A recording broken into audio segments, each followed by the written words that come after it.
What's up, everybody? Happy game day. Welcome to No Scrubs Allowed Game podcast. You are listening to day. this on Thursday. Obviously, we record a little bit earlier, but it is game day. It is Florida versus UCF. Um, it's exciting, man. It's the Gasparilla Bowl. We'll start there, but Seal, how you doing before Doing we great, dude. Doing fantastic. Napier didn't coach the Raging Cajuns the I other know, day, and they so still they gave him love still. yeah, but he's not coaching in the bowl game, really. He can't, right? I think he's going to be there, but yeah, the offensive coordinator or whatever's calling the plays and doing the coaching and stuff. Cool. That's But awesome. But yeah, we have Elam's going to be out there in the bowl game, which is huge for the Gators. We're missing what's his name? Hutchinson. I think he's not in. I think that's his name. He's not going to be in, and the defensive backs. Um, so we should see what's going on. Who's going to be the QB? Mikey Keene, Gabriel is available, but I don't think Gus likes him. I don't think Gabriel wants to play. I think he wants to save himself for UCLA. Obviously, UCLA doesn't want him to play, and we want to play for the future. I mean, obviously, we want to beat the Gators right now, but ultimately, like, it doesn't matter what Gabriel can do for us. We don't want to go out there and just play him to win a game, especially when he's not like that much better than Mikey Keene. Like, Yeah. he's a little better, but it's not like Bo Nix versus whoever their backup is kind of thing. Like, we don't need him to play like Auburn needs Bo Nix to play. So we're gonna play Mikey Keene. It's gonna be good. The one thing that sucks is this is not the bowl game, but we didn't get Bo Nix. Bo Nix decided to go to Oregon. I don't know if we talked about it on the podcast yet, We but haven't, no. but he was definitely, his name was up in the air. Tank Bigsby's name, who I don't think he's committed quite yet, so he could still come, but he's probably going to follow Bo wherever he goes. But those two guys we thought were going to flip from Auburn to UCF, and we were excited about getting 1 year of Bo while we tried to figure out and navigate toward the Big 12. But he decided to go to Oregon, which is awesome for his game because it's kind of fun. He's going to be able to show that he can pass, but me and you are both kind of skeptical that he can actually pass as well as Oregon needs him to, and it's the Pac-12, because the Pac-12 is a passing league. It's not the SEC. It's not the same beast. So do you think he'll succeed in the Pac-12 format of the 5 wide spread, go crazy? I think he will, yes, at the end of the day, but it's going to be a tough tune to a tough sled to get the guitar tuned, I would say. I don't know. I feel like they're going to have to work in a lot of moving the pocket for him and stuff like that, because in the pack, plays don't really break down too much. Like, right, you have really good offensive lines, you have a couple of good defensive ends, and the Pac-12 all the time. I forget dude's name this year, but yeah, there's always that one game you kind of have to get the ball out of your hand quick for the most part. But other than that, Pac-12, you're probably putting up 350, 400 yards a game. But Bo's not going to be used to being steady and sitting in the pocket and stuff. That's just not what he does. right. And I don't think there's a better team in the nation for him to go to with that offensive play style that they have, and being able to just shift the line a little bit.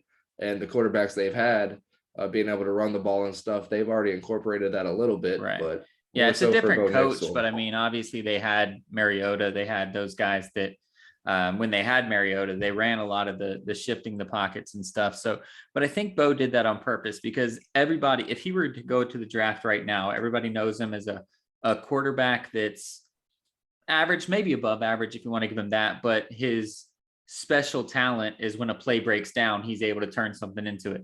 So I think he wanted to go somewhere to where he's not going to be able to rely on a play breaking down.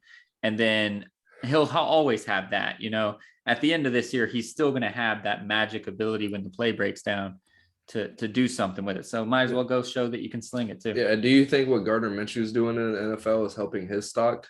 Because he's the same type of player, just not as much passion. I don't think there's any player that has as much passion as Gardner Minshew.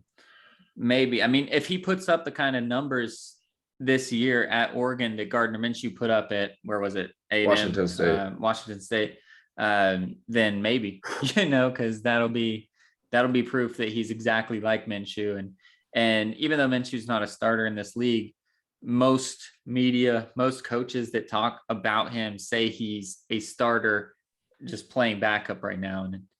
And he's just not quite better than Trevor Lawrence. He's Not quite better than Jalen Hurts, kind of thing. He has one less win than Trevor Lawrence in starts this year, and 12 less losses. Or wait, now 13, 14 less losses than Trevor Lawrence does this year. So you'd be the judge of those numbers. I think he's thrown 2 incompletions this year, no interceptions, 2 tutties.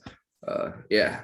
You tell me who's the better QB. I mean, he has more talent around him this year, too. I hate that we got rid of Gardner because after week 3, Trevor Lawrence would have been his ass on the bench and back to study mode and learning the NFL instead of that trial by fire bullshit.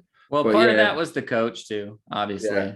So I want to stay on the college football for a second. I was about to say that, too. I'm really happy about this game. We're on game day. We're recording the day before, so who knows? Just like last week, I sat here for 15 minutes and dogged Urban Meyer, and literally right when we pressed in, I got a notification. The header is that Urban Meyer is gone. Like the title of it, even though we recorded before. That's how quick it was. Literally right when we finished, I went in the room and set my phone down and got all my shit together and sat down in the bed, and I was like, no fucking way. Let's fucking go. And I almost texted you and was like, bro, we got to throw another 10-minute clip in here.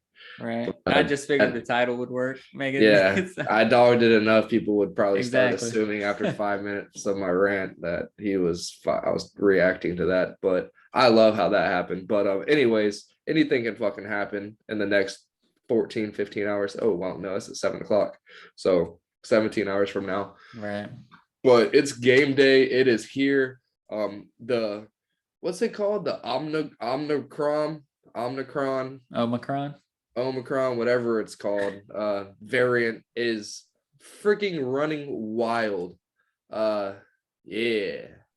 Hold on. Yesterday we had 49 NFL players just in one day put on the COVID list, and they just went and kind of loosened the reins on their COVID protocols because so many people were ending up on it and they weren't able to get people in the building and so on and so forth.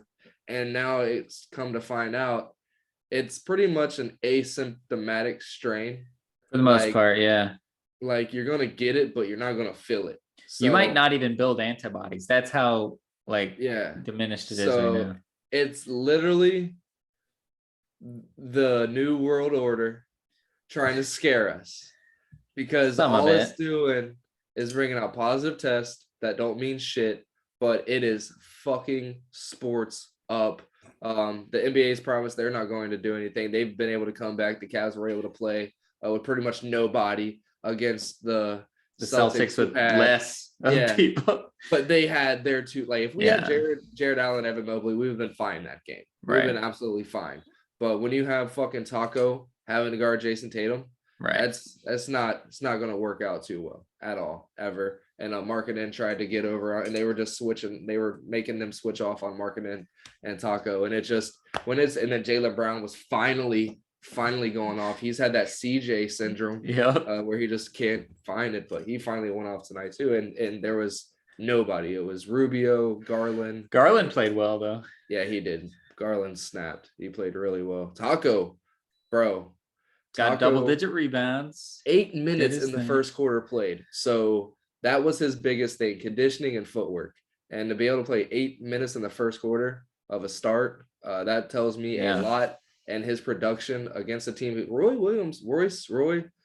isn't a bad center. Robert, I think it is. Isn't a bad center in this league. Al Horford was out, so we didn't really get to see him go up against a vet who knows a little of the good shit like Kevin Love and stuff. He's probably getting a lot out of Kevin Love, vet wise, and learning those little tips and shit because he's one of the best centers of all time. That's not a center, or one of the best rebounders of all time. That's not a center.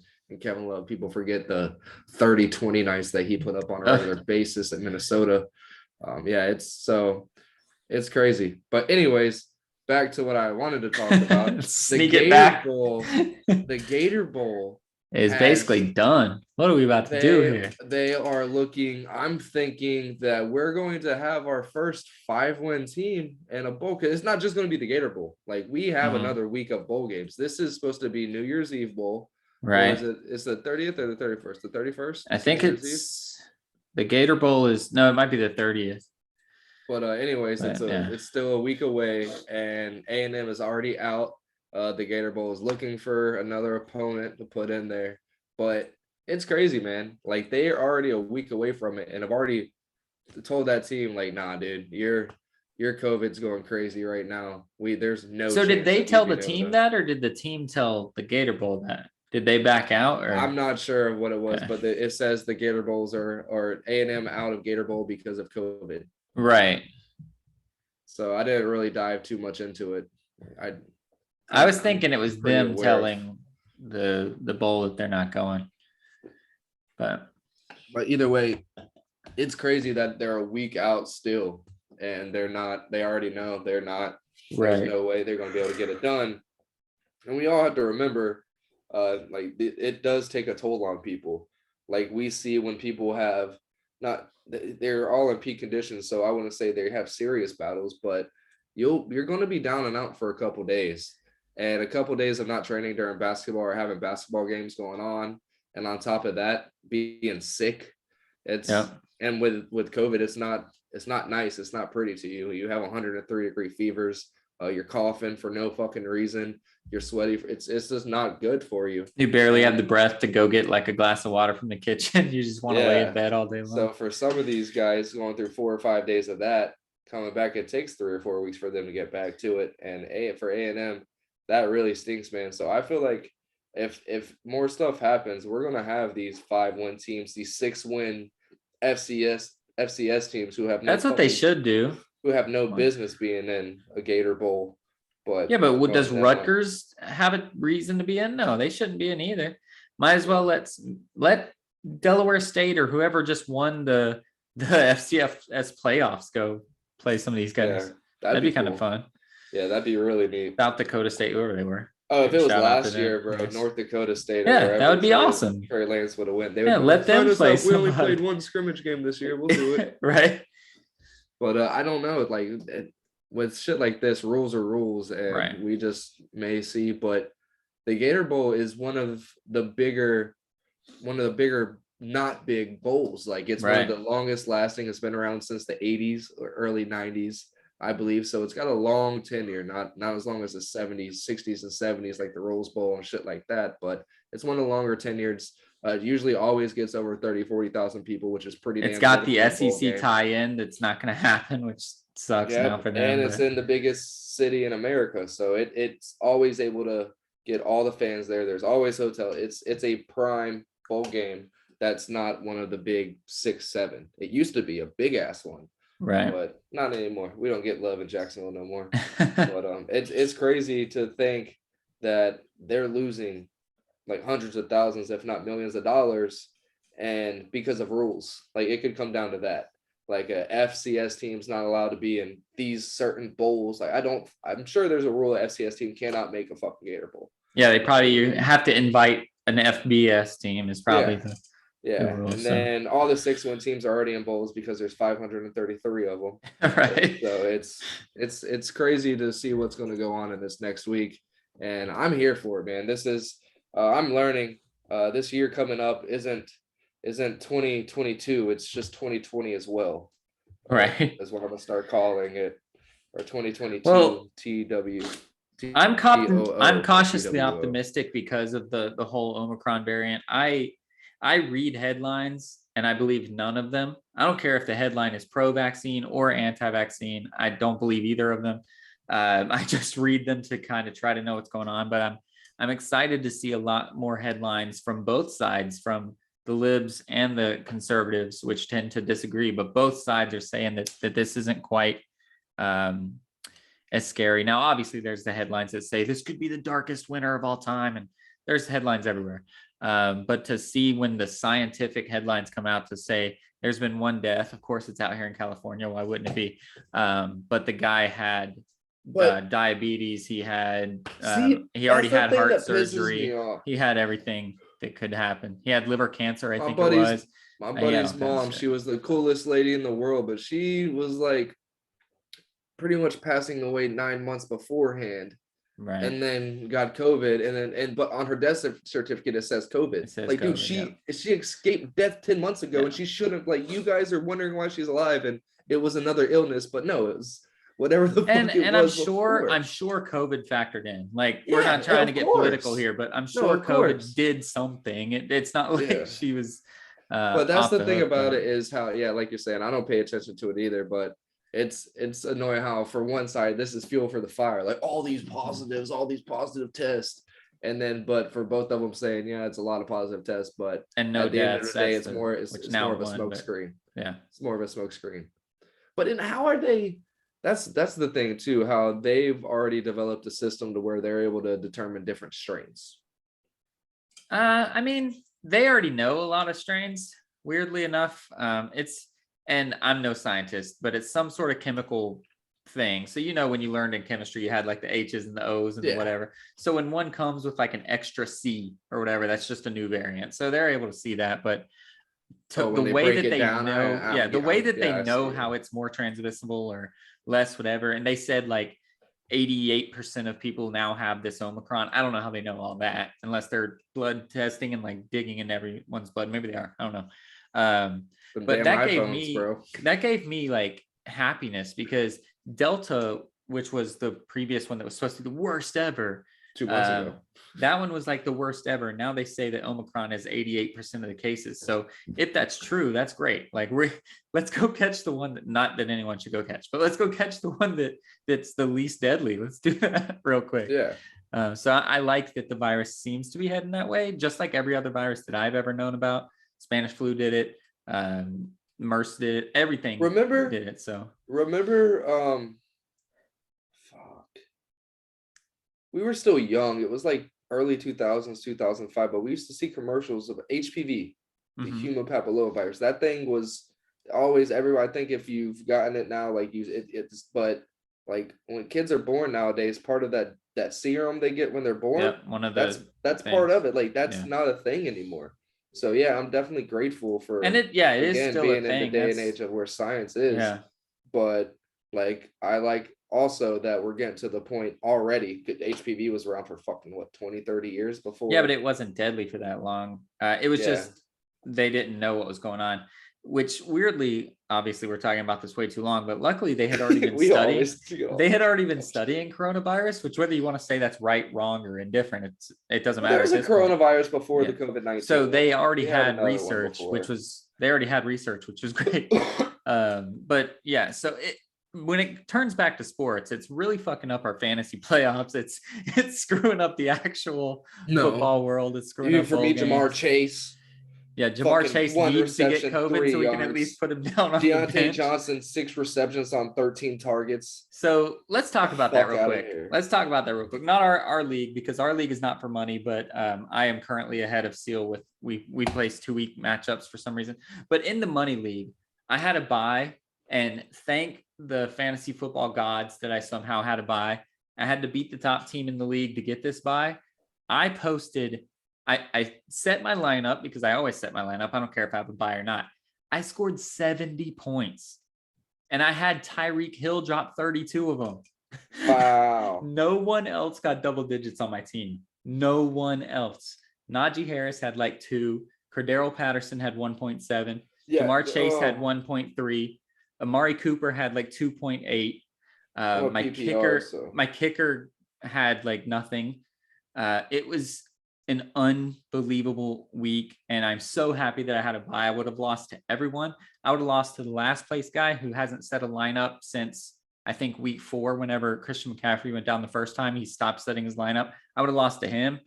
So I'm very happy that I had a bye. So right now I just have to deal with Tyreek Hill, and I hope they move the game to Tuesday and hook me up. For me, this has been the most frustrating year for me, because I had 5 losses, which is the most I've ever had in the regular season. But every one of them came down to if I would have slotted one person for the other. And I always look at it and always think about doing shit. And it, 9 times out of 10, it's usually one that I was like on the fence about and didn't pull. Josh Jacobs in the slot over Josh Jacobs in a running back slot for the Williams dude last week over the Titans. I mean, I still ended up winning the playoff game, but that would have helped me from a lot of chaos and being pissed off and about Jonathan Taylor not being in it and everything. But Jonathan Taylor and Jalen Hurts are the only people that did anything, and that's Oh the yeah, I reason I had wanted Jalen the Hurts bye week. play, so That's I the think only reason I wanted and needed the bye week because those were my guys. But yeah. I have a squad. That was my thought. Not so much. No, we're not so fast, my friend, as the old Lee Corso would say. I have Cordell Patterson too, 4.3 because I'm in a PPR. Oh, Devontae nice. Adams, 6 receptions for 44 yards and a late touchdown Yep, that I kind of had saved him. me if I would have been in it. Deontay Johnson's already talked about him, 5 receptions, 38 yards. Dawson Knox, he's been I not had doing too him. good since Yep. his thing, but he had a big, nice big drive where he He got finished with what, like 9, 20. right? 8 or Yeah, 9. he 8.8, but he had a drive where he got 25 of his 38 yards. So he had that big drive late in the third quarter to kind of help. And there was no need for them to be throwing. I don't know why they were doing it, but thank you, Jesus, they were doing it to him. It doesn't matter anyways because Jamar Chase already talked about him. 1 reception, 3 yards. And Scary Terry, this is going down my bench now. Scary Terry, 2 receptions, 51 yards. Devontae Parker, 4 receptions, 68 yards, and a fucking touchdown at the beginning of the game that made me kind of pissed off that I didn't start him. But didn't matter. Josh Jacobs, 13.4. Nothing. Just because it's PPR and they got panicked and he had to catch the ball. Josh Jacobs is an ass running back. I will never, ever, ever, ever do that again. I gave up George Kittle for this guy. I'm a fucking idiot. Michael Pittman, 1 reception, 7 yards. Oh, yeah. And I started the Tampa defense over the New Orleans Saints defense. For what fucking reason? They got doubled. I picked Philadelphia defense, which I thought would be amazing, and they scored 3. So yeah, like but again, I it had a was bye, thank the Lord. it was Beautiful. horrible. It was absolutely awful, but good news. I'm pretty sure we like made it to where third place is getting their money back in the Nice. money league. So the guy who's I'm playing in the third place only got 79 points. I ended up with 115 because of my 2 guys. But so there's a fucking chance that I Yeah. get some sort of money back. I can't be too mad about this season. I didn't want to do it in the first place because like last year I figured COVID would fuck me in the end. I And it didn't do it almost last did year, which because is of nice. postponements and all that shit this Yeah. past week. But hey man, I got my first playoff victory in this league. There you go. Dude, back whenever we were in high school and in the UCF area and anytime I ever did fantasy after that, I'm a winner. I Yeah. think I won 2 leagues that we did when we were around the UCF area around that time. I won 2 leagues that we were in. Like I have like 4 chips on Yahoo still when I go on my little redneck still Right. thing. Yeah. I have like 2 or 3 chips on that bitch. Like I'm a fucking winner on fantasy. So in my latter years, it's been absolutely horrible. So hey, it wasn't an 11-1 season, but it was 8-5, and I still have a chance at placing top 3. Well, I do have a I'll league fucking that's take not it. for money that is 12-1, 13-1, whatever it was. And it's 2-week playoffs as well. And I doubled up the boys' points in the first week of the 2-week playoffs. So I'm rolling in there. I'm like up 165 to 88 or something. This is my first time with more than 3 or 4 losses, and it was in both my leagues. Yeah, but the money league again, thank God I had a bye. And I'm going in this week. I got super lucky. My opponent has Harrison Butker. He's most likely not going to play, which we can replace kickers, but he also had Leonard Fournette, who we now know is not going to play. So me losing Tyreek Hill might actually come in handy. I'm going to go grab Antonio Brown just for the sheer fact I don't need Antonio Brown, but I need to make sure my opponent doesn't use him because he has a couple of guys that are going to score less than Antonio Brown. See, I've never been that guy. I've always looked at that as bitch made. Oh, I'll do it. Shit. But hey, can't beat them, join them. Gosh darn it. But so let's stay on the NFL. You're good, right, with the college and fantasy? Yeah, we'll slide back around to college at the end and make our predictions for the bowl. But hell yeah. But, all right, so I want to get to this. How do you feel about playoff Lenny? He's almost here. And we're shutting him down. He could be back for playoffs. Well, they're thinking about setting him on the IR, which is going to force him out 3 games, which is the rest of the season. So yeah, so he could be back for playoffs. They're thinking about, that's what I was saying, shutting him down. Right. He could be back in a week or 2, but probably gone until playoffs, which is a big loss because you guys, after 1 loss, first shutout in 15 seasons for Tom Brady, find yourselves in what, 3rd, 4th place now looking up? third. We have Third. the tiebreaker over Arizona, which funnily enough, if Arizona loses with nothing else happening, we'd move up to second because we have the tiebreaker against the Cowboys. But in a 3-team tiebreaker, the Cowboys actually win the tiebreaker. So that's crazy. we're below them. But yeah, so if you guys were to slip again on the offensive end, and that defense, dude, they're they starting to step up just like they've been doing. Came to play. That's what they did last year too. Yep. That's the reason I kept them on my fantasy team, because even though they're only getting 3 or 4 points, there's a couple games, couple weeks where they're getting 11, 12, 13, 5 sacks, 2 interceptions. Like, it's there. They got the boys to do it. But those 400 to 499 yards, -5 bullshit that I've been seeing here in the mid chunk of the season was really starting to piss me off a lot. But hey, them boys are here to play, man. And Brady looked a lot frustrated. Couldn't really find any separation with those receivers. Gronk looked like he was like 40. Gronk couldn't. Hey, that left arm, bro. He might have to get shut down and do some what is that stuff called? Doing the stretching, plyometrics or whatever. Because that one where he tried to go back, this hand did look like a T-Rex, bro. Like he didn't bring it out at all. Yeah. Yeah, it was. I think he had 5 drops that game, dude. That was the worst Gronk game. So this leads up to probably the biggest loss in Bucks history as far as injuries are concerned. Yeah, I don't know about that. I don't follow the Bucks that much anymore. I just remember back in the day, fucking the year before the chip, the running back got hurt, which brought in Barber. So that was like the best. So I just remember that being the best Bucks injury in history. Well, the worst Bucks injury and in revisionist history, not running back, but the cornerback, and we ended up getting Barber in there. Revisionist history shows that team didn't have a chance in the first place. But the worst history of recent memory was when Josh Freeman went down. That was when we actually thought we had a shot, and Josh Freeman went down, and I think we ended up with the 4th overall pick instead of making the playoffs. That was probably the worst one of recent history. But when you look back, you're like, oh wait, maybe Josh Freeman wasn't really that good. But and if the offense doesn't get of course we're talking about the torn ACL to Chris Godwin. Yeah. And if this offense can't get clicking and Mike Evans can't seem like, he was blanketed, and Chris Godwin's injury was late on a bullshit tackle that at first it didn't look, but then I saw the Tom Brady, like, this shit needs to be changed. So I went and looked up Chris Godwin injury hit. And they just wasn't aim for the knees. That was not cool at all. So they need to start implementing these. They need to do a strike zone. The way they're doing it for these quarterbacks, implement a strike zone and $100,000 fines. These $10,000 fines that they slap on these guys, right, that are getting the fines, because you're not going to see a special teams guy that's making $400,000 go out there and do some dumb shit because he knows he's not going to have a job the next day. Right. Like, he's not going to do the Vikings guy the other day. They got his fucking tongue lashing from no, it was Kendrick. Wasn't it Kendricks that did the tongue? I think it was Kendricks. I don't even really remember too much. Oh yeah, the helmet. Yeah, he ended up getting ejected for it. Yeah. But that's like the dumb shit you can't have happen.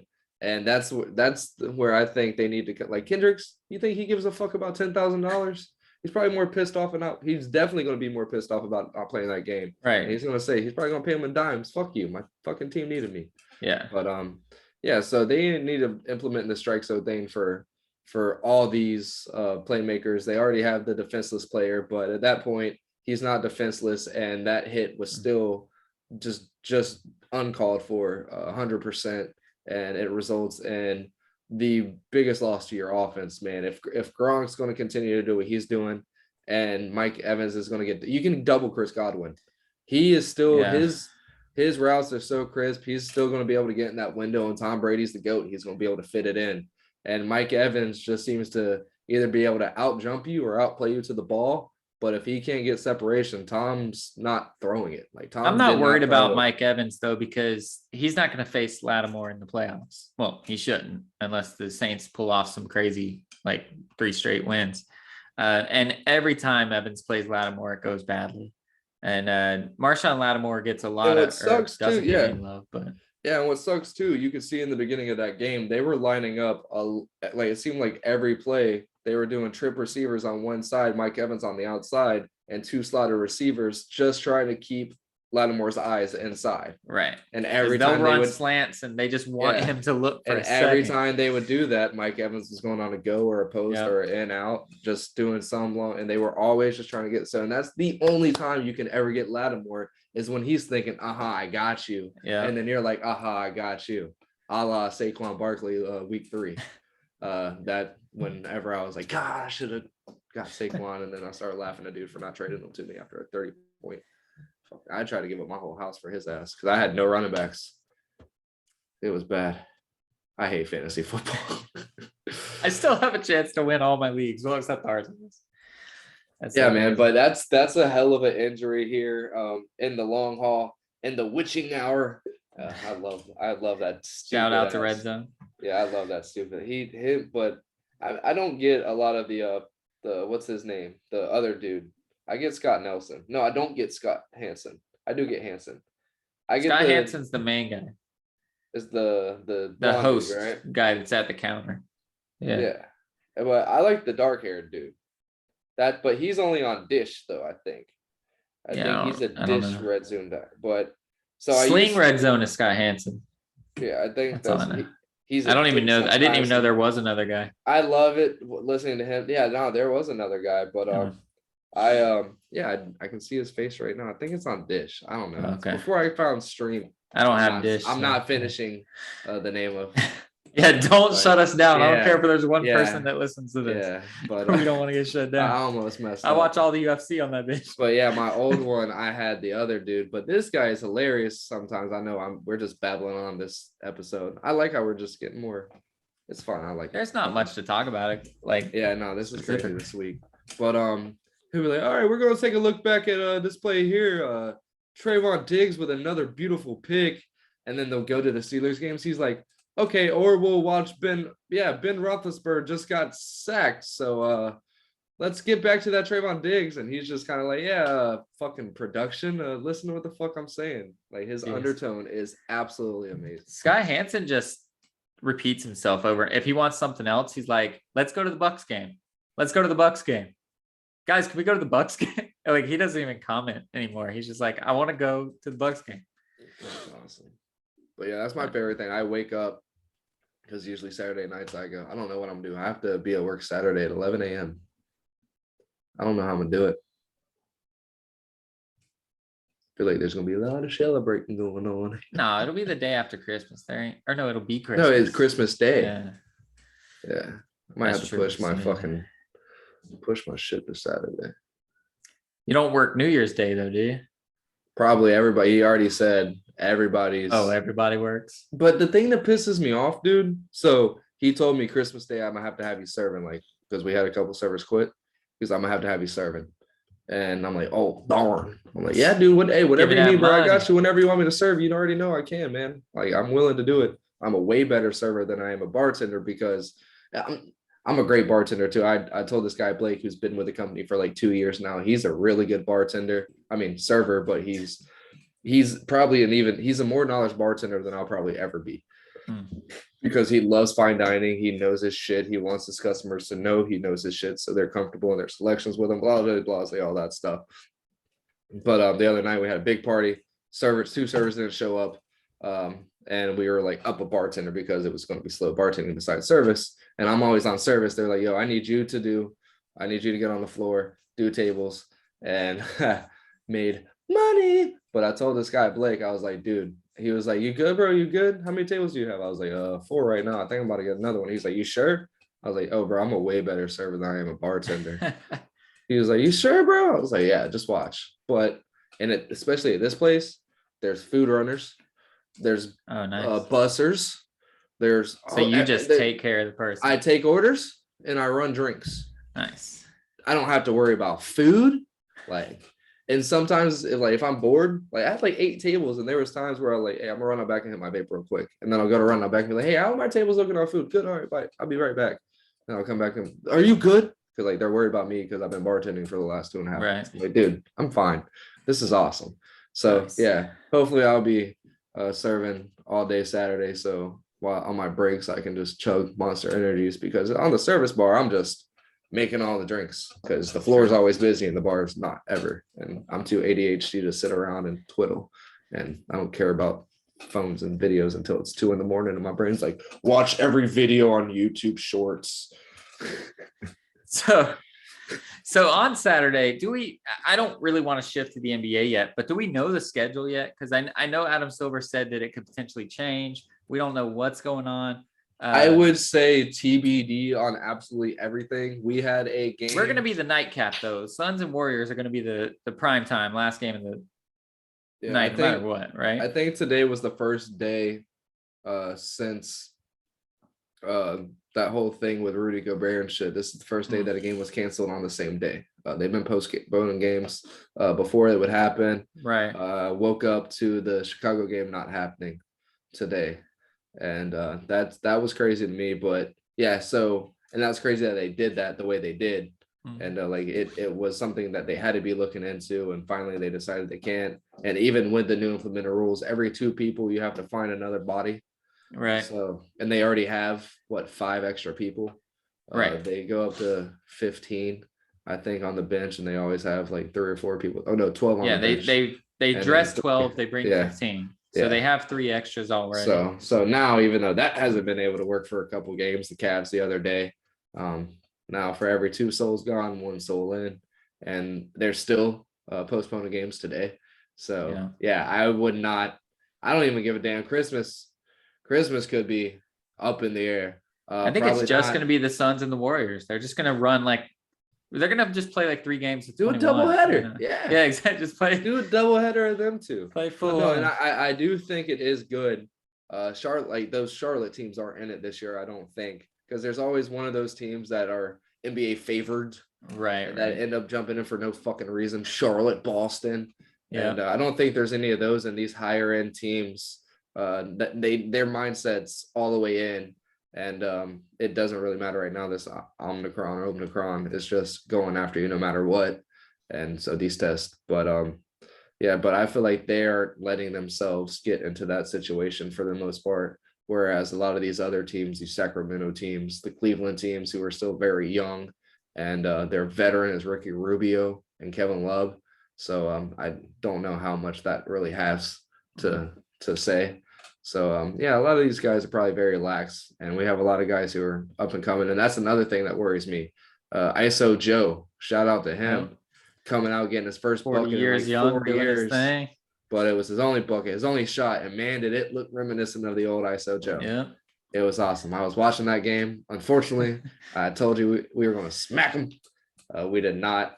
They smacked us. We already talked about that. I'm done talking about that. But ISO Joe looked really good. But the only thing that worries me is, do they have a NBA portal that they have going that has these guys like Joe Johnson signing up, putting their hat or their name in the hat, and staying up with the test all the time? Because that would be some shit if they had a soul come in for 2 gone. Yeah. And he just a little free agent. In there for 10 minutes, and then his test comes back and be like, yo, you're around that trainer, that trainer, that trainer, that coach. I think they definitely have the pool, because I remember Vince Carter talking about it last year. But I don't know if they make them test if you're part of that little group, because there was always the Nate Robinson was ready to go if you needed him kind of thing. Those guys, but I don't know if they would make them test. But let's rewind 5 minutes. Let's finish up on NFL real quick, and talk about how, with the Bucks losing, the Packers now have clinched. Well, it wasn't because of the Bucks, but they've clinched the division. They're now number 1. And so they are the only playoff team right now, and they look like the best. But then when you go to the other side, there's this team that 2 months ago we gave up on. We said they're done. They're not the team they used to be, and that's the Kansas City Chiefs. And now they've reeled off. Well, them too. The Chiefs have reeled off 7 straight, and they are number 1 in the AFC. Are they back? Are they that team again? No. You don't think so? No. Kansas City back is Kansas City getting minus, what was it last year? Minus 14. 130 in the Super Bowl. Yeah. That's Kansas City being back. Their spreads were double digits in every single game. Yeah. So that's a team that's back. No, they're not back. If they play any of those top 4 teams in the NFC, including the Dallas Cowboys, including a team that just got beat by the Detroit Lions, they're Cardinals are free fall, bro. they're 8 They're not times gonna out of shit. 10 going to get smacked. All right. I feel like no, they're not back. They just haven't been playing elite teams, elite defenses, and elite coaches. Okay. That was I probably shouldn't say. Hey, if we were big, I'd be getting knocked for that. But oh well. The AFC West is falling off the map, obviously. Yeah. So. And so are kickers and the Chargers. That's true. Side of things. But yeah, I wouldn't say that they're back at all. The Colts. Are they? They look like they could beat them for sure. Are they a team? That's the question. Team. More so than Sure. the Chiefs. I don't think the Chiefs are going to do anything in the playoffs. I really don't. And the thing about I don't know, it's hard. The thing about the Ravens are injured. The Ravens if the Steelers sneak into the playoffs, they're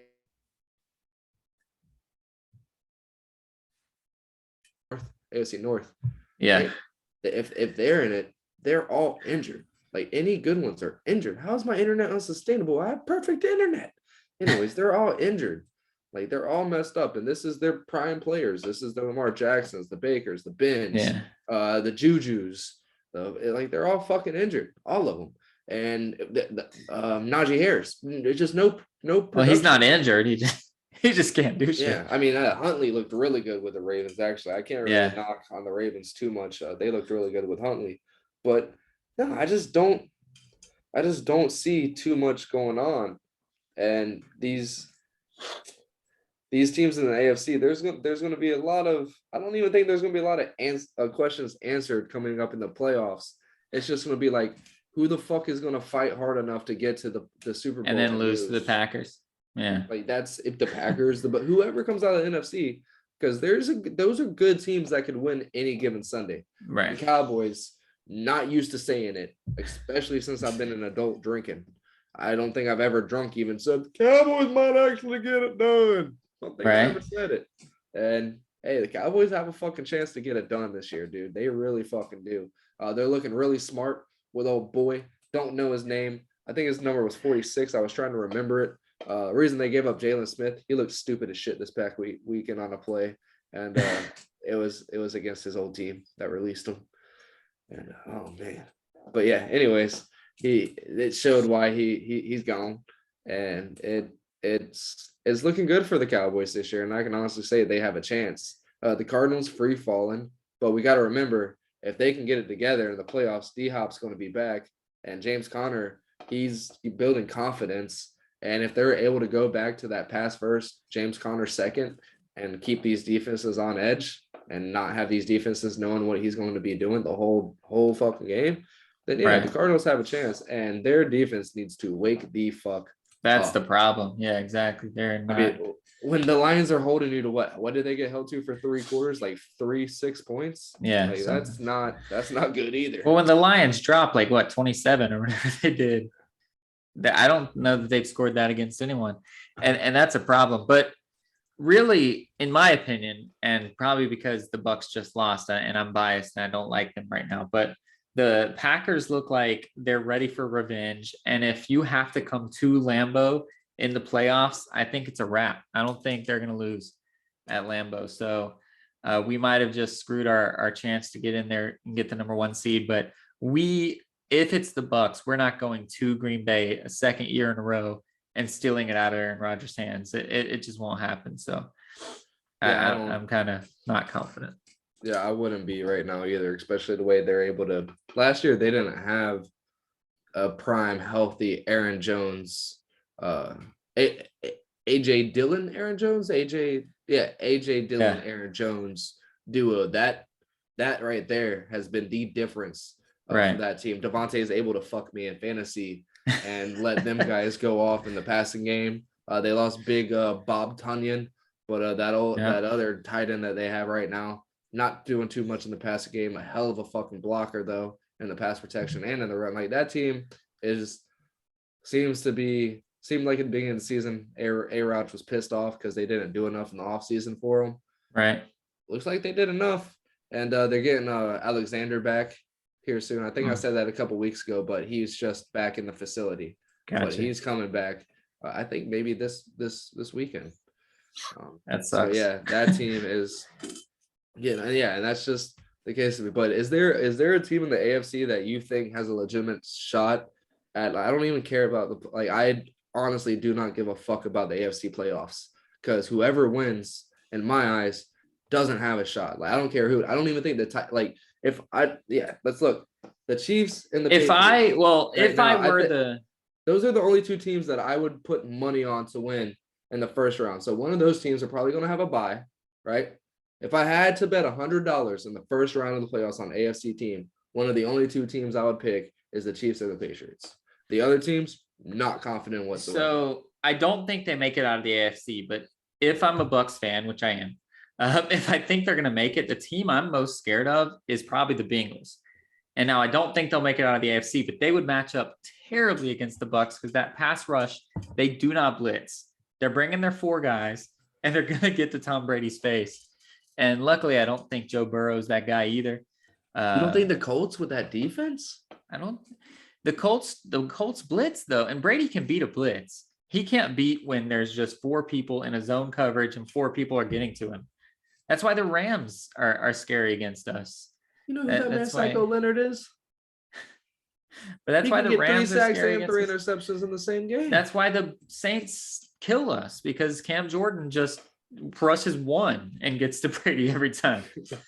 If they can drop back all 8 of their guys into coverage, then Brady can't do shit unless you give him 6 seconds to do it. And the Bengals, for whatever reason, they can get to you. Their back end isn't that strong, but I just looked at that. That's insane. What? There's only 3 teams in the AFC without more than 7 wins. Jeez. That's insane. The Jets, Texans, and Jags. Wow. So what about the Jags? That number one pick, baby. I mean, we're not going to talk about it too long because we have no scrubs allowed here, but you guys have somehow snuck your way. You guys have snuck your way back into another number 1 pick. You don't need a quarterback. There is that linebacker. What is he from? Where is he from? I don't know. Hutchinson? Michigan. The Michigan guy. Thibodeau? Aiden something. Thibodeau? I don't know what his name is, but he's like a linebacker from Michigan. And you don't need a quarterback, so you're straight, dude. I don't need him either. I would love to have him. I probably do need him, but I'm a homer with my guys. He's gonna be better. Cleveon, cheese on, and all that shit. Yeah, he will be. Yeah. What do you want? A lineman? What do you want for number 1 pick? I want to trade down to the 5 or 6. Oh, well, that's not happening. And it could happen. There's so many teams with 2 picks in the first round this year. It could happen to where they trade up and give us those 2 for that number 1 pick, and that would be awesome. Get a couple of linemen in the first couple of rounds. But is there a quarterback worth 2 first-round picks to trade up and try to get? No, but there's that guy and Hutchinson, Thibodeau and Hutchinson. It's probably fucking James and Carmichael or some shit. I think Hutchinson's the linebacker from Michigan. No, Thibodeau plays for Michigan. I know he does. Okay, well then I could be wrong, but I think white boy Thibodeau. I thought that was Hutchinson. I think it's Thibodeau. The crazy white boy. I thought that was Hutchinson. Thibodeaux. I just like the way his name's spelled. That's why I remember. Kayvon Thibodeau. Yeah, you're right. No, that's Oregon. Oregon is Kayvon Thibodeau. Oh, okay, yeah, it is. Yes. And then Aiden Hutchinson is the Michigan guy. Michigan guy. Yeah, you're right. But, so basically, if it's not one of those guys, who's the top? But listen for me real quick. Right. How many games have the Jaguars been in to where you hear, damn, that defense is fucking sour? Like, man, that defense is just getting fucked. No. If you look up that dumbass fake PFF Pro Football Focus, you're going to see Jaguars up in the top. Our cornerback, not Shaq, a good one. I'm kidding. I love you, bro. Go. Yeah. Let's go. But the other one, I don't remember. But he's top 10 this year, and passes directed at him. cornerback Rashad Jenkins. You guys just let the safety. Texans drop like 30 something on you. What are you talking about? No, we didn't let them drop 30 on us. They didn't drop 30. It looked like it. It was like 26 to Every like time 17. Red Zone was talking, But the they were thing like, is, Houston scoring on the Jags. every time everybody talks, yeah, we're injured as fuck now. Like it's dumb. Rashad's out for the fucking, like, he tore his something or another. But he's one of the best pro football focused safeties in the league this year. But it's not the defense, dude. It's the offense. Like, we have no protection. But this is a draft of defense, bro. Like, the top 4 or 5 picks are going to be defense. That's why I want to go down in the draft and get a couple of picks. Give me like 2 first rounds and a third. And you can have the number 1 pick and get whatever dude that is going to change your fucking organization. If I'm the Jaguars. Yeah, but if you can get a Nick Bosa, why wouldn't you want him? If we don't need it. We're not the team that needs it. Every team needs a Nick Bosa. No, the team that needs it is a Washington football team who needs a Chase Young. They just got Chase Young. Who gets to the playoffs. That's what they needed. They needed a Chase Young to get them to the playoffs. Is fucking either of them dudes going to get Trevor Lawrence enough time in the pocket to even get us a goddamn win? Sorry for the GD, my lord. And this time of year, he'll get them more possessions. No, he'll get Trevor Lawrence a touchdown reception in 4 years once he's loved and they start throwing in these Mike Baberill fucking receptions for him. No, I'm saying he'll get more 3 and outs, which will get Trevor Lawrence more possessions. Yeah, and then his dumb ass is going to say, I got tired. I was on the field for 33 minutes this game. Which is probably true. Yeah, they're going to come out with some dumb shit on, like, the offense is the problem. So if it's me, I want to trade back. I want an offensive lineman. I don't give a fuck. I don't care if we. Why don't you give your good running back more than like 5 carries a game? That'll happen next year. That'll happen next year. Hopefully Bevel's gone. Hopefully they look at Bevel and be like, by the way, you're out too. Like, we didn't have enough time to find anything other than the interim. Like, you're the interim, but you're out. Like, hopefully he's just fucking out of the whole system. He's not going to be left behind to do. No, you're fucking gone. I don't give a shit. You're done. You're out. But he's fucking worse. And that's why he's just giving up his play calling now. So when we do lose to the Jets, he's going to be like, see, it's not me. It wasn't me. Yeah. It's not me. I'm not the problem. That's but I guarantee you. That's what Matt Nagy did. It worked out for him. Oh, Brian Schottenheimer, Marty's son. If you're old heads like us, who barely knows who Brian Schottenheimer is because we haven't heard about him since 2006 when he got in the league. Was he with the Jets at that time? Yeah, I think so. But yeah, that's gonna be the guy calling the plays. So if he's smart and if he's like his dad, we're gonna be running the fucking ball and we're gonna be throwing the shell out of it to one guy. That one guy's gonna be Marvin Jones, and it's gonna be a fun game to watch. I think, I really do, because we've been very conservative, and it's been ridiculous. We're in a 3rd and 8, so we throw the ball 3 yards. Right. I don't think we're gonna see that. It might be a 3rd and 8, and you see a screen a couple times. I hate that too, but. I think that's what we'll see more so than 3rd and 8. Let's run a fucking 3 and out, trying to figure some shit out, or wide receiver screen. Like, that shit's stupid. All right. Well, I think you guys will get Aiden Hutchinson if you're the first pick. I don't think you guys will trade down. But anyways, that's enough talk about the NFL. I'll be pissed. Buried the lead with that. But before we get to our bowl prediction for the Gasparilla Bowl, I want to bring up something that we never talk about because it's actually something we talked about this entire podcast since COVID. The NHL has officially pulled out of the Olympics. They said, not a chance. We don't want to deal with all this shit. We're shutting down early for Christmas break. So they shut down, I think it was 3 days early. Tuesday, yeah. And they said, we're just done. Like, we're just going to take a break. You can't go to the Winter Olympics, but we're still going to have our Winter Olympic break. Do you think that's the right move for the NHL to just say, let's just pause button and let's start again in January? Well, Canada's back to fuck you, America. Yeah, so what else are they going to do? That's true. So yeah, they have to, and hope that these numbers go down and Canada goes right back, because they're smart. They look at the numbers and they say, yeah, we don't want them to rise. We're not just going to let Florida be Florida or Quebec be Quebec or whatever it is, try to be whatever it is. No, like Canada, they're nice. They're like, oh, hey, yeah, let me put on my mask. I'm so sorry. Well, they have police pushing them back in their house too. Oh, they do? Yeah, they have police protection like Australia or New Zealand or whoever it is. Damn, that's crazy. Locking them down. That's crazy. But yeah, so I mean, what else are they going to do? I mean, there's nothing really they can do. It took them a while to be able to find a resolution for last season, and it's It's But crazy. don't they still kind of have those divisions set up though, so that Canada can play against Canada if it comes down to that? I'm not sure, Hopefully, I don't know either. But Detroit was actually playing well, man. We have a chance. bro. So hopefully it brings it back around and we still have a chance. Ovechkin is trying to break Gretzky's goal record, so please at least give them the full 80 games or whatever it is that they play, because I want Ovechkin to break this thing. So let him keep going. Well, you go talk to Eddie. You guys go circle jerk your way through the Crosby land. And I don't give a fuck about Crosby. I don't want anybody to break it. I grew up on Gretzky. That was Ovechkin's my my boy, dude. I love Ovechkin. So I want him to break it. But you know what? I'm just gonna pull an Eddie and I'm gonna root for Russia in the World Cup. Okay, no, I'm just kidding. Shut the So we buried the lead long enough. We opened this podcast up with the bowl and then we did not talk about it at all. So now we're gonna come back. We're gonna talk about the Gasparilla Bowl. It's my school, UCF Knights, versus our hometown and beloved team, the Florida Gators. All bets aside, I mean, Florida's going to have the we're not motivated. Emory Jones is starting, even though he's out as soon as the game's over. So dumb. I think he's just going to stay in Tampa, not even go back to Gainesville. That's just me starting a rumor. That's not true.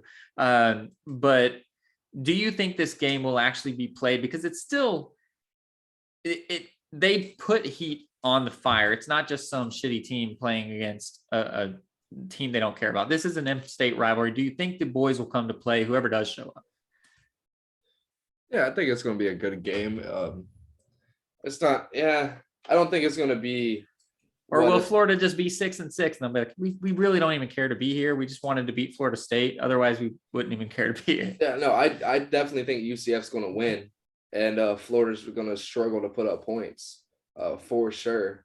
There's a couple players not playing that are looking forward to the NFL draft. Right. On the Gator side, I'm not too sure about that on the UCF side, but there's a couple key players out on the Gator side, and like you said, they're starting Emory Jones, and they're playing with a staff that's not going to be there next year. So I don't know how motivated they are to go out there and give 100%. I mean, you would hope, because these guys are playing athletes on the other side of UCF that are going to be giving 100%. And you can really fuck your body up and get injured really bad if you're not on your dotting your I's and crossing your T's and shit on the football field. But yeah, I don't see anywhere where there's any kind of system or flow that's going to be able to be created for the Gators on the offensive end to get anything going.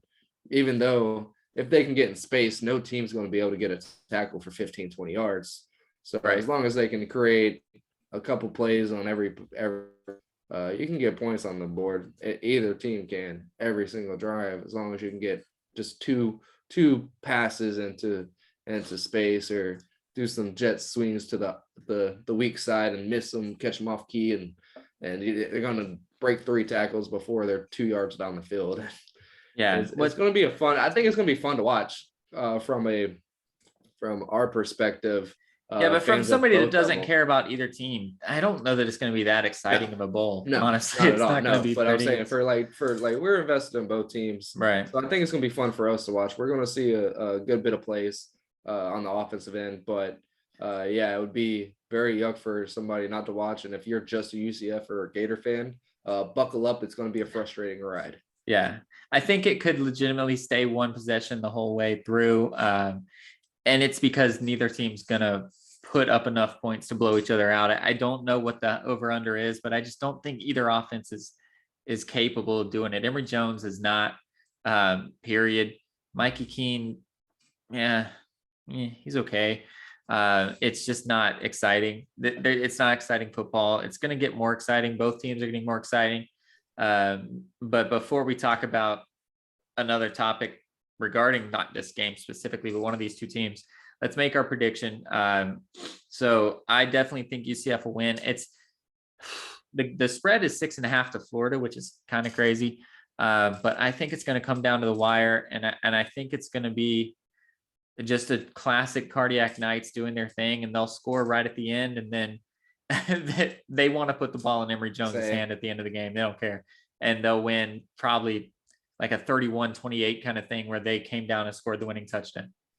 So mine is 31-27 Knights. Nice. Same shit coming down down 27-24, and they're Yeah. going to end up with a touchdown to probably 2 minutes left in the game, and Emory Jones is going to buckle. Won't do shit. Yeah, Exactly. and the Knights are going to win. Yeah, 31. All right. Well, at least yeah, we're equal there 31-27. and right around the same Or score too. That's pretty funny. yeah, 31-27. I think say is what- 28 just because at 24-28, UCF's playing for the touchdown. They have to get that touchdown. So that's kind of why. Yeah, I think that's the 31-27 game is plan, my but- is what my because I was thinking it's probably gonna be like 27-24, and then they're gonna have It's to possible, go down for and sure, they're yeah. gonna get the touchdown. All right. So after all that aftermath is done, after everybody gets driven to the airport, everybody transfers out, putting back on my Florida hat now. We have Jack Miller coming down from Ohio State. He officially said he's going to play for Florida. We don't know the Richardson saga right now. Do you think Jack Miller, who couldn't even sniff the field at Ohio State, do you think he's going to come in here and expect to be the starter from day one next year? I hope not. I don't want. So from what I've heard about this, let me start with that. What I've heard about Billy Napier is he's a Bill Belichick-esque kind of guy, Yeah. as do your job, like we're here to work. And Jack Miller he's- don't work. Yeah. Sorry. I'm already So- talking shit on our new quarterback. So I'm not sure about that, man. And also, he still has to compete against Anthony Richardson. And Maybe. yeah, but dude, I think Anthony Richardson is going to be a baller. And if he doesn't get a starting job, like he's going to work his ass off. He's staying. He's decided to stay. Right. I haven't seen anything since we got Ohio State kid that he's going into the he's all right, man. I'm going, leaving him. Yeah. Right. I haven't heard any of that again, but I think he's going to work his ass off. He seems like that type of kid. I think when he first said it, that was his emotions, and as somebody in a circle, his family, somebody got to him and let him know, hey, just work your ass off, dude. Like get to that point, and probably showed him. Look at Dak, wasn't anything in Mississippi State, came out to the NFL. Look at this kid up in New England that's being looked at as 12.2. Like it's insane. And Mac Jones, who was a backup forever, who was Kyle Trask for the Gators, almost ended up being a crazy story, a backup forever, and then ended up being on the Gators and almost leading them to 2 great seasons. So yeah, there's a lot that this kid could do if he works hard enough, and if he does, then yeah, it's going to go into his favor with Billy Napier coming in, just from the stuff that I've seen and read about him and his type of coaching ethic and what he looks for in his players on a day-to-day basis. There's a reason, even like Ohio State's tricky, and Robert Day likes to incorporate a lot of his offensive players. Like he likes to, he genuinely gets happy seeing these guys who don't get playing time showing up in the trick plays and doing their thing. And like you said, can't even fucking smell that grass other than warm-ups before the game, because he's just sitting there looking at a wristband doing this shit. Yeah. Holding signs. Do they still hold signs? I think some of them hold signs and some of them do this shit. Some of them with protection, some of them, I don't know. Right. There's like 3 of them in their stupid different colored shirts, and they're fucking weird things, looking like a third base coach and shit. But yeah, there's a reason for it, and we're gonna figure it out really quick under Napier here. But I'm excited for it. Hell yeah. But I think that kid, he comes from a passing. I don't know what kind of game Napier wants to coach, but this kid is more of just a pure passer. He comes from Arizona, where they coach quarterbacks that can't run at all. Ryan Day wanted him for a reason. I don't know what it is, but clearly he has some talent that's going to be there. So I think it'll be good to have that sort of competition. I don't think Richardson needs to go in there thinking I'm the number one. And I hope he has the work ethic that you talked about, because then it'll be good. Both of them will bring out the best. Because I'm excited for that. I really feel like Kyle Trask was a beautiful blend of Chris Leak and Tim Tebow, who is the last 2 starting quarterbacks in our national championships. Right. And I really do feel that way. Like Kyle Trask has perfect touch on the ball. Like he's going to be a great NFL quarterback. It sucks that he was drafted by Tampa on one side of it, but on the other side of it, in 4 or 5 years, he could end up being an Aaron Rodgers who sat around behind a great and ended up being a fucking great. And it can break his record. Yeah, exactly. Yeah, like that would be fucking awesome. And I could definitely see that in Kyle Trask. And these last year was a little rough for your boy.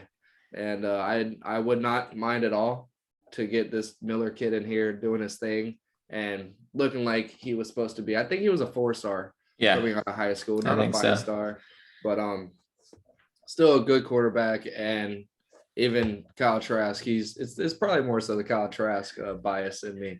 I have hopes for this kid, but like I said, he still has to earn the job. And Richardson looks like the guy. We've seen the things he can do, and he has that blend, like you're talking about, the Chris Leak and Tim Tebow mix as well. Richardson has that also, with a little bit more of a cannon. So yeah, we just haven't seen too much of those. Did we see a 35-40 attempt game from Richardson and his couple of games? No, he would come in for a couple drives. So, but we saw him throw the deep ball. We saw him run. We saw him throw the short stuff. We didn't see very many out routes, though. We didn't see any of those good touch passes that you need. But he was a freshman. You know, you're not going to get those things. But we saw the bomb. We know he can throw it. And we know he can run. So I think he has a little bit of everything. If he can show those out routes and the timing routes that you're not going to get playing shift work, that's just, you're not going to, because he's not getting first team reps the whole week. So you're not going to get those touch passes, and that's on Dan Mullen. But yeah, I'm excited about both of those guys. And I'm glad that we have a competition. What? Do you think Napier asked the staff that's on for this bowl game not to start Richardson because he doesn't want him like having any chance of injury? Like, fucking, I doubt it. I just think these coaches aren't gonna change the game plan. They're gonna say, this is what we did for 13 games. This is what we're gonna keep doing. Whatever. Yeah. And that's, they're not gonna write a new playbook. You know, they're gonna keep their stuff. And just, they can keep their stuff for him. Just take away 50% of the fucking stupid quarterback runs. Yeah, and make sure you throw it in orange and blue. Take that out of the playbook that Emory Jones did, throwing it to the wrong team, putting the ball on the floor, all that crap. Richardson's suspect with that too. Yeah, that's true.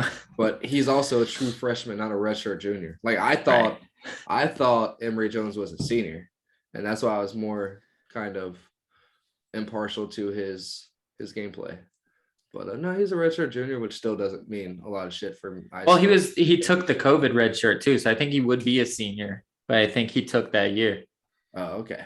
So he's been around a while. He just didn't play. All right, so that's awesome. I'm excited, guys. If you are listening to this on Thursday before 4 p.m. Pacific time, tune in to this game. It's going to be really ugly, but we're going to talk about it. So if you don't tune in, you're going to be listening next week. Like, you know if it's on network?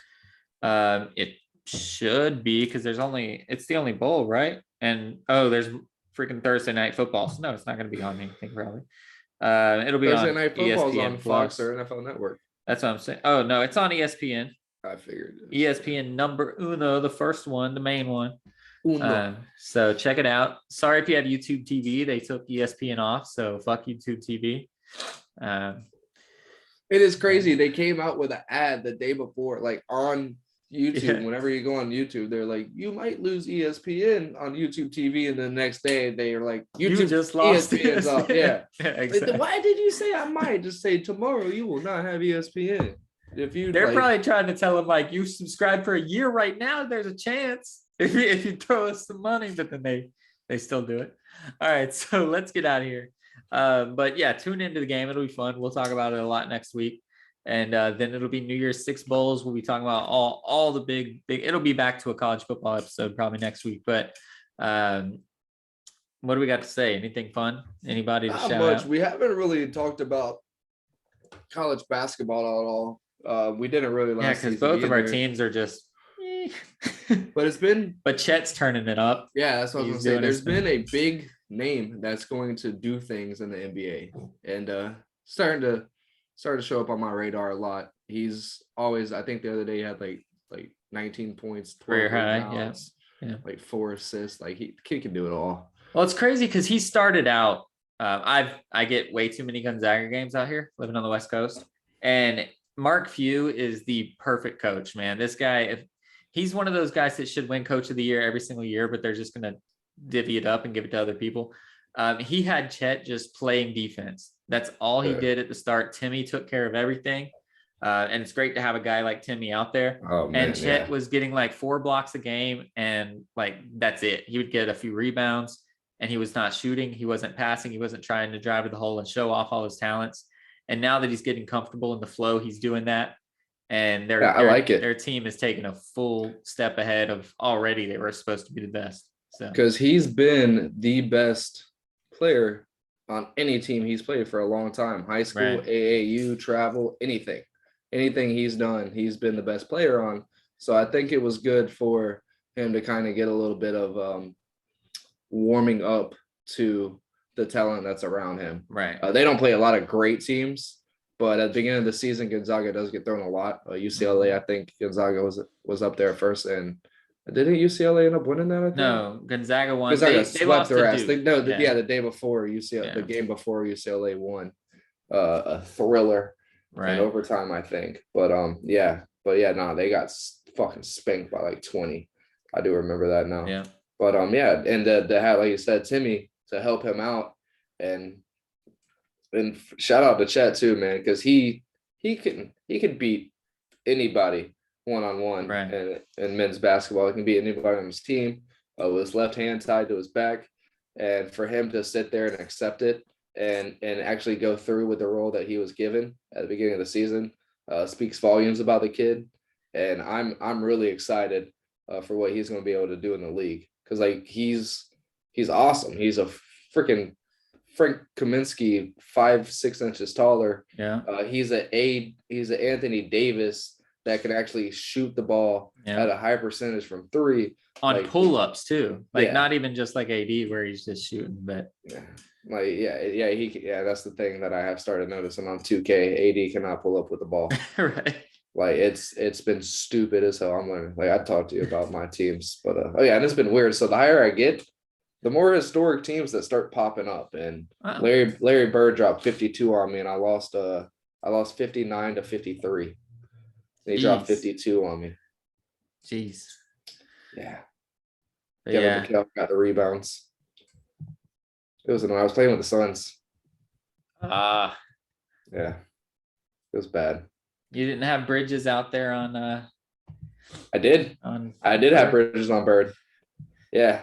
Because the dude thought he was smart and put him at the 2 at first, and he got 2 straight threes in Book's eye. So I was like, "Fuck, let me switch." All right, so we are trying to get out of here. I know we've been here an hour plus, but you talked about Chet and that we haven't talked about the NCAA basketball all that much. But have you got to see Paolo Banchero, the other guy, the Duke guy? These two are going to be 1-2. Paolo Banchero is another guy that's it's almost going to be the like, what was it? The Hashim Thabit, it's worst name to throw out, but the one where like there was just a 1-2 and then it was a mile below everybody else. Yeah. I don't remember who was the first pick, but Thabit was second. And like those two guys, Paolo Banchero is just as good. Was that the when the Cavs got what's his face? Started with an A, like Anthony Williams. Yeah, Anthony something. And then Hashim. So none of the first two picks, but before the draft, it was supposed to be those two guys and nobody else. But no, Paolo Banchero is really good. When I first watched him play, I thought he was like Jahlil Okafor, right? And I was like, okay, he'll be pretty good big man. But then he started running the 0.4 when they got up by like 15 and Coach K decided, fuck it, I'm retiring anyway, do whatever you want. And he's like really good. So he's going to be right there. Check out a Duke game when you get a chance, because dude's good. Right. And those two will be the guys we're talking about at the end of the year for sure. Awesome. Well, Shay, that kind of pisses me off because the Cavs could use either one of those guys to keep their big man lineup going. Throw either of those dude in the 3 instead of Marketing, who's 7 foot tall already. If Detroit goes and grabs Chet, to have Chet and Cade run back to back, that'd be nice. That would be dope. Pull a Duval County on the draft. Yeah, exactly. Back to back. I'm not even mad. A lot of Jags fans, like my Jags faithful. How do you feel? Are you pissed off? I'm like, fuck no. I mean, you're probably pissed you're losing. Go Lions. Like, no. Yeah, whatever. No. Ever since week losing. 3. I don't give a fuck. Week 3, I hate losing. I don't care no matter what. Her coworker goes to every game, every home game she's at. And every time I see her Friday, Saturday night, what are you thinking? A loss. You see this guy over here? I don't know if I'm gonna be able to get it. But you can want to lose and still hate losing. This guy sat up for the last 10 weeks because I lost faith. There's no. Don't give a fuck. I thought you were about to pull out that Kobe medallion and then talk about how happy you are that they were losing. And I was like, that shit doesn't go together. Get out of here. Because Kobe would be blowing their number one pick. The Clippers thought that they were going to blow a number one pick on him if they drafted him. Because he was too young and they were trying to find somebody to change the organization. I'm just saying Kobe would blow up that number one pick by scoring 82 points and saying, fuck you guys, we're winning. So anyways, Kobe Bryant, much love always. But it's turning into a great, watch the bowl games, watch the NBA or NCAA when it comes around. You got the Chet, you got the Paolo, you got all these transfers coming in the NFL or NCAA, and it's getting exciting. It's getting real exciting. But ultimately, what is this weekend about, Seal? Not sports related, but in real life. What is this weekend about? What should we shout out to these people? You're wearing the hoodie. You're looking good. The good Lord being born.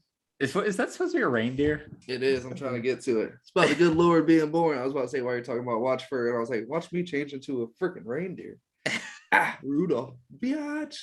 But it was about the good Lord being born, and the coolest thing about it because everybody celebrated, so not get too religious over here. It's about the good Lord being born, and I guess the biggest thing that's been brought up about it, the gifts that He gives to us, He doesn't want them back.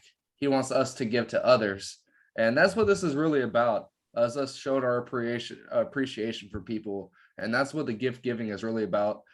Giving thanks to them, sacrificing gifts to them, like God did for us and Jesus did for us.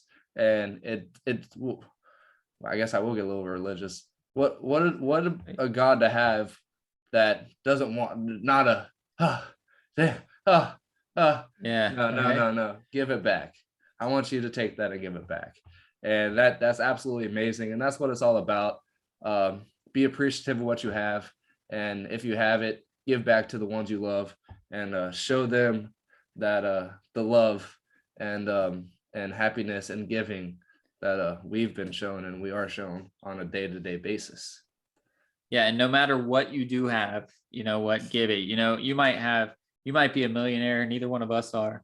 And you might be able to gift a house to somebody or a car to somebody, or you might be a shift worker more like us and be able to buy someone a waffle maker or some shit. But whatever you can do, like, it's about there, right? I'm not sitting high enough. It's about right here, the heart. It's about love. You always have love to give. I don't care if you're rich. I don't care if you're poor. Everybody has the same level of love that they're able to give. So show people love. Do it. It's the year. It's the time. And most people try to just say happy holidays and shit like that. But we're real around here and we say Merry Christmas. So Merry Christmas to you, Sil. Merry Christmas, Bob. And Merry New Year's Eve. Merry Christmas to all you guys out there. And as always, man. be a stud, not a scrub.